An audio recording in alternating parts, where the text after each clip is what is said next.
예, 반갑습니다. 기도하고 시작합니다. 성부와 성자와 성령의 이름으로 아멘.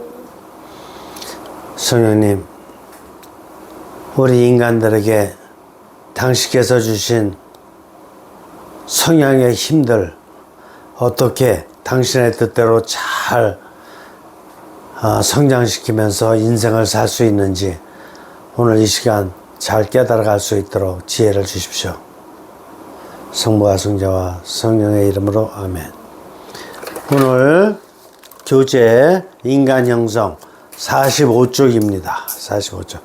아주 중요한 부분이니까 잘 기울이시면 좋겠습니다. 자연적인 성향과 의도적인 성향. 자연적, 의도적. 항상 이 두 가지가 있어요. 여러분들 지금 오늘날에 AI 시대라고 얘기하죠. AI 시대, AI, Artificial Intelligence, 그 다음에 자연적인 것은 Natural Intelligence.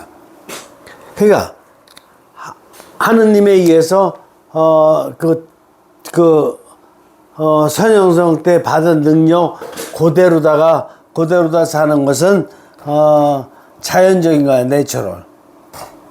그거는 자연적인 거야. 하나님께서 주신 대로 그대로 사는 거는. 그런데 아티피셜, 인공적으로다가 지능을 사용하는 것은 내가 의도적으로 자꾸 노력해서 만들어가는 거니까 이거는 아티피셜 인텔리전트야. 항상 이 두 가지가 같이 가고 있어요. 그래서 이 성향에 대해서도 인간이지는 성향에 대해서도 육신, 정신, 영적으로다가 자연적인 성향이 있고 의도적인 성향이 있다 이게. 자연적인 성향은 뭐냐?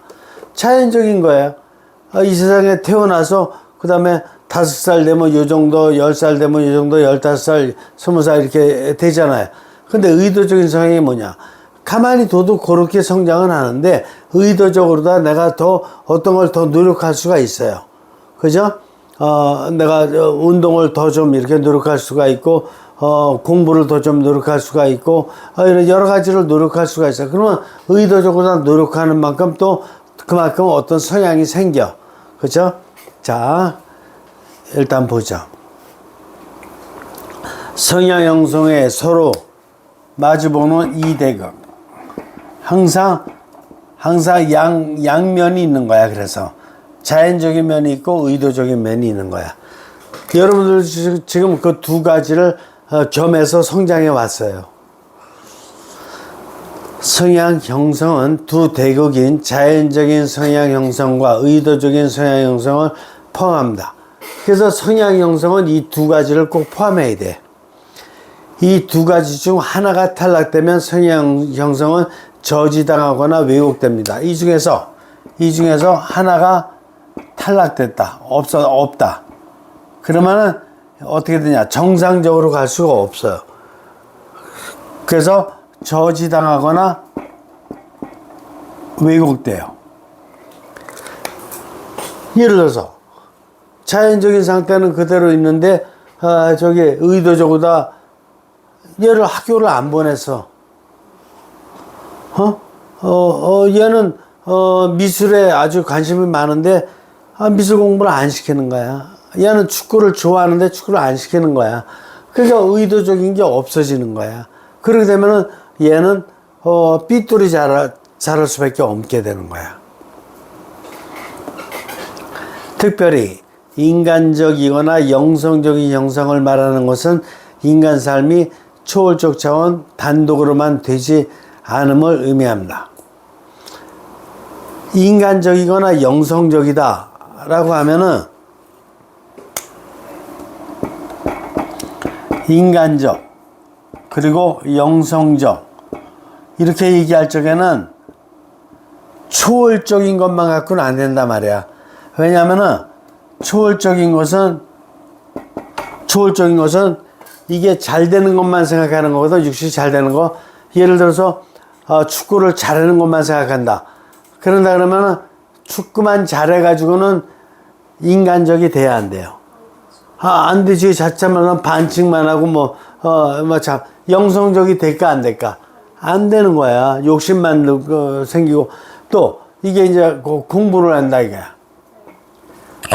공부를 하는데, 공부를 갖다가 하는 데 있어서, 공부만 잘한다 그러면은 공부만 잘한다 그래서 인간적이 될까? 아니야. 공부 잘한 사람 중에서 얼마든지, 이렇게 사회에 악의를 끼치는, 사람들도 많은 거야.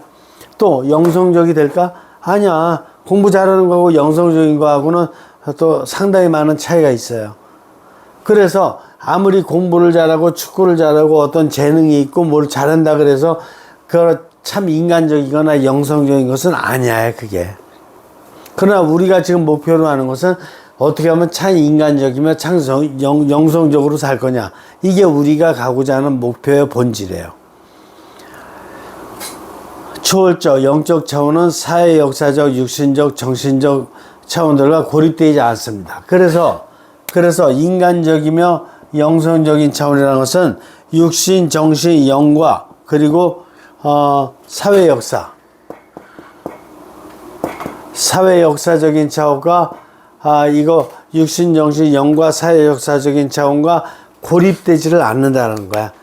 이걸 빼놓고 나면은 영적인 차원이 성립하지 않아.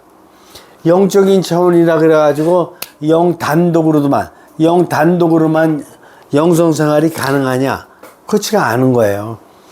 육신, 정신, 영이 골고루 이렇게 통합돼야 되고 사회 역사와 어우러져야지만이 영성생활, 참 인간적인 생활 이게 되는 거라 이게. 그렇죠? 근데 잘못 생각하게 되면 신앙인들 특별히 잘못 생각하게 되면 뭐 영적으로다가 하면 막 훌륭한 모든 삶이 다 잘 되는지 착각하는 사람도 있어요. 그러나 그런 사람들은 영지주의자요, 영신주의자.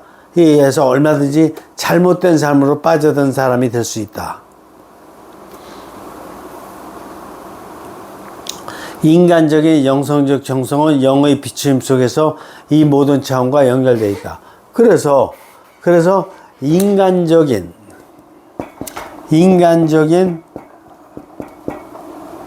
형성적 차원.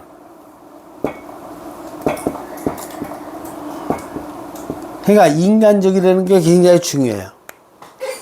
인간적인 형성적 차원.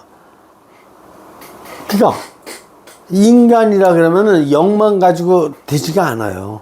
정신만 가지고 되지가 않고. 그래서 인간적이 되려면은 육신과 정신과 영 세 가지가 들어가야 되고 그 다음에 사회 역사가 꼭 들어가야 된다고. 이해가 되나? 근데 인간적이 되려면 정신만 가지고도 안 돼. 이 육신의 어떤 운동만 잘한다고 하면서 그래서 되는 게 아니야. 그래서 어떤 한 가지만 가지고는 인간적이라고 볼 수가 없는 거야. 알겠죠? 삼중구조가 들어가야 되고, 그 다음에 그와 맞춘, 그에 따른 사회 역사가 꼭 들어가야지만 인간적이 돼.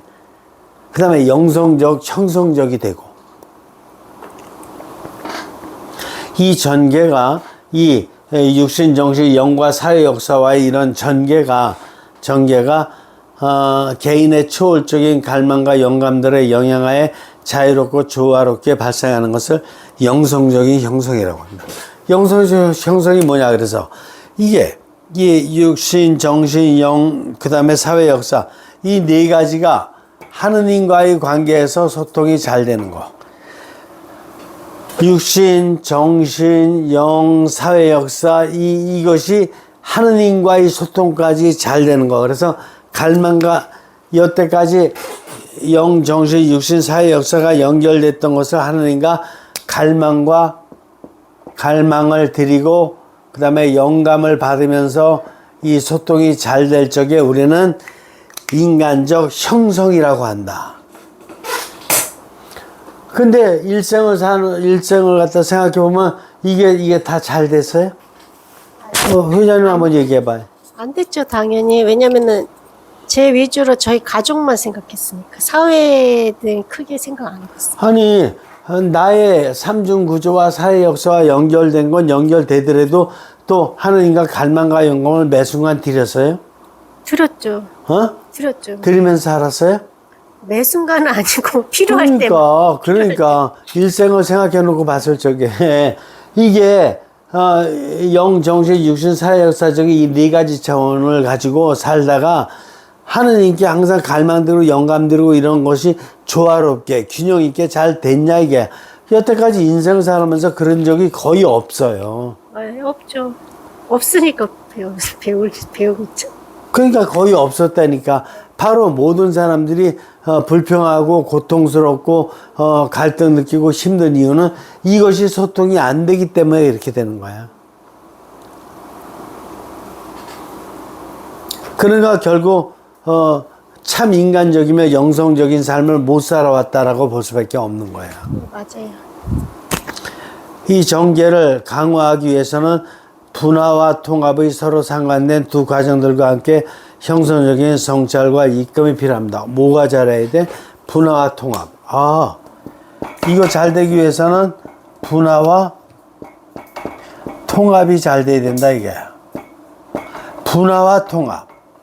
분화라는 건 뭐야? 분화라는 것은 자꾸 갈라지는 거지. 좀 더 세분화되는 거지. 통합은 하나로 다 자꾸 또 통합이 되는 거지. 그렇죠. 좀 더 세밀하게 나누어진 것과 함께 또 전체적으로다가 조화롭게 통합을 이루고 이 두 가지가 잘 돼야 된다는데 이게 무슨 의미인지 굉장히 중요한 의미이기 때문에 다음 시간에 또 할 거예요. 분화와 통합이 무엇인지. 그래, 수고했어요. 네. 성부와 성자와 성령의 이름으로 아멘.